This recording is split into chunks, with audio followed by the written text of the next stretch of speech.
Selamat siang, perkenalkan nama saya Mas Tarya Silaban dari kelas Matematika DIK F 2018. Di sini saya akan mempresentasikan hasil kerja saya yaitu tentang contoh permasalahan. Kita akan membahas yang 10 bagian ini. Yang pertama, akses data langsung. Cara tercepat mengetahui dengan cepat mencari data yang dibutuhkan. Contoh, Adi dengan nomor teleponnya, Bantu dengan nomor teleponnya, Cinta dengan nomor teleponnya. Analisis. Yang pertama, ketika program dijalankan, maka akan muncul permintaan untuk memasukkan nama. Yang kedua, nama ini kemudian dicari misalkan dengan rentetan if, or then, or else, atau dengan instruksi case. Yang ketiga, bila nama tersebut ditemukan, maka nomor teleponnya akan ditampilkan. Tetapi yang keempat, bila nama tersebut tidak ada, maka tampil nama tersebut tidak ada. Penyelesaiannya dapat kita lihat pada PPT. Yang kedua, menjumlahkan deret. Buatlah sebuah algoritma untuk menghitung jumlah deret dengan n, buah suku, sebagai berikut. S sama dengan 1 dikurang setengah ditambah 1/4 dikurang 1/6 ditambah 1/8 dikurang 1/10 ditambah 1/12 dikurang 1/14 ditambah sekian. Analisis. Yang pertama, ketika dijalankan maka akan ada permintaan untuk memasukkan jumlah suku n. Yang kedua, bila diperhatikan maka tanda berselang-seling positif dan negatif. Posisi ganjil tandanya positif dan posisi genap bertanda negatif. Yang ketiga, nilai yang dijumlahkan adalah kelipatan dari setengah yang dikalikan dengan posisinya yang semula setengah. Kemudian 1/2 dikali 2, 1/2 dikali 3, dan seterusnya. Penyelesaian dapat kita lihat pada PPT. Yang ketiga, mengelompokkan data. Jika di keyboard dimasukkan n buah data dalam bilangan bulat dan kemudian dikelompokkan menjadi dua macam, yaitu kelompok bagian ganjil dan kelompok bagian genap. Dalam bentuk jumlahan, maka keluarannya berbentuk sebagai berikut. Jumlah bagian ganjil sama dengan jumlah bagian genap sama dengan. Analisis. Yang pertama, berapa banyak data yang diketahui terlebih dahulu, yaitu disebut dengan n. Yang kedua, lakukan perulangan sebanyak n kali untuk A. Meminta data, B. Memeriksa data apakah termasuk ganjil atau genap. Yang C. Menjumlahkan data sesuai kelompoknya. Yang ketiga, tampilkan hasil penjumlahan. Penyelesaiannya dapat kita lihat pada tampilan. Yang keempat, memilih operasi berdasarkan pilihan. Andaikan operasi terhadap dua bilangan dapat dipilih melalui satu menu sebagai berikut. Pilih operasi yang diinginkan. Yang pertama, penjumlahan. Yang kedua, pengurangan. Yang ketiga, pembagian. Yang keempat, perkalian. Jenis operasi, masukkan angka 1, masukkan angka 2, hasil sama dengan masih mau coba, ya atau tidak. Apabila jawaban untuk mencoba ulang adalah ya, maka menu operasi di atas akan dimunculkan kembali dan proses yang sama berulang, hingga jawaban pengguna program adalah tidak.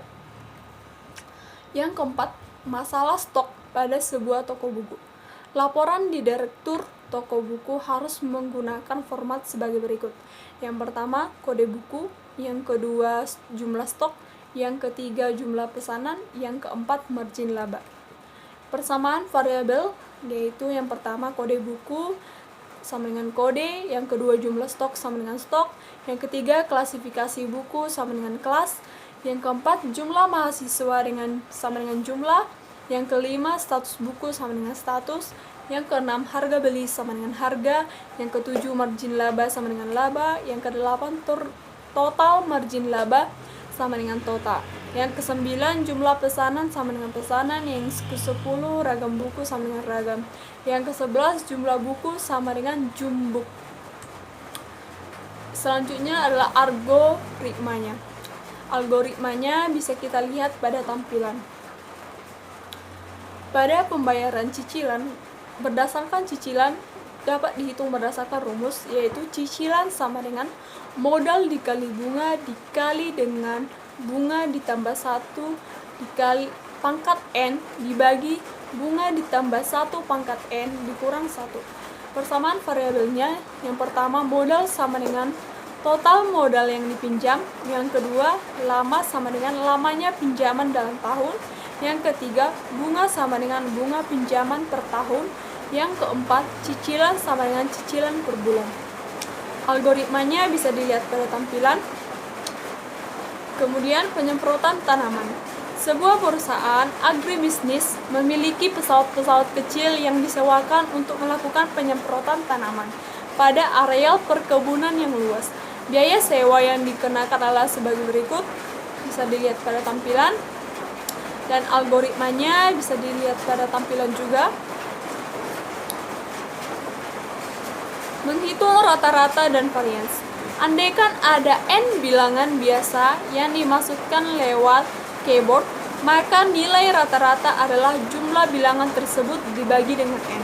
Dengan kata lain, rata-rata sama dengan x1 tambah x2 ditambah dengan xn. Varians adalah nilai yang menunjukkan besarnya jumlah perbedaan dari setiap bilangan terhadap nilai rata-rata, atau varians dengan rumus berikut. Dengan analisis, pertama terapkan n, yang kedua lakukan perulangan mulai dari i, yang masukkan x, jumlahkan x, 3 jumlahkan x pangkat 2. Yang ketiga hitung rata-rata dengan s per n. Yang keempat hitung varians dengan rumus. Algoritmanya bisa dilihat pada tampilan. Pada analisis pemain hoki, suatu tim olahraga profesional pada umumnya memiliki suatu sistem untuk melakukan analisis terhadap pemain-pemainnya. Sebagai contoh, suatu tim hoki memerlukan beberapa data dari setiap permainannya, antara lain: yang pertama nama pemain, yang kedua nama setiap pemain, dan dibuat algoritmanya yang membaca data 20 orang anggota tim, kemudian menghitung nilai masing-masing pemain. Buatlah daftar penilaian pemain ini dan kemudian cantumkan nama pemain yang memiliki nilai tertinggi di akhir daftar. Algoritmanya bisa dilihat pada tampilan. Perubahan populasi ikan laut. Kementerian Perikanan mewajibkan seluruh perdagangan ikan di seluruh tempat pedagang ikan di seluruh tempat pelelangan ikan untuk melaporkan jenis ikan yang dijualnya beserta volumenya setiap akhir bulan. Kementerian Perikanan akan mengelola data ini dengan suatu database sehingga pada akhir tahun dapat diketahui volume ikan tertentu yang berhasil ditangkap. Pengurangan volume ikan tertentu yang lebih besar dari 30% menandakan adanya pengurangan jenis ikan tersebut sehingga hasil tangkapan nelayan menurun. Sebaiknya peningkatan penangkapan melebihi 50% bisa berarti bahwa populasi ikan tersebut meningkat, namun peningkatan penangkapan ikan di masa depan. Susun sebuah algoritma yang memiliki data dari database berupa nama atau jenis ikan, volume tangkapan tahun lalu, dan volume tangkapan tahun ini. Kemudian hitung perubahan volume tangkapan melalui formula. Perubahan sama dengan volume tahun ini dikurang volume tahun lalu per volume tahun lalu dikali dengan 100%. Bila perubahan positif dan lebih dari 50%, diberi tanda plus+, yang berarti perdagangan jenis ikan ini perlu diawasi.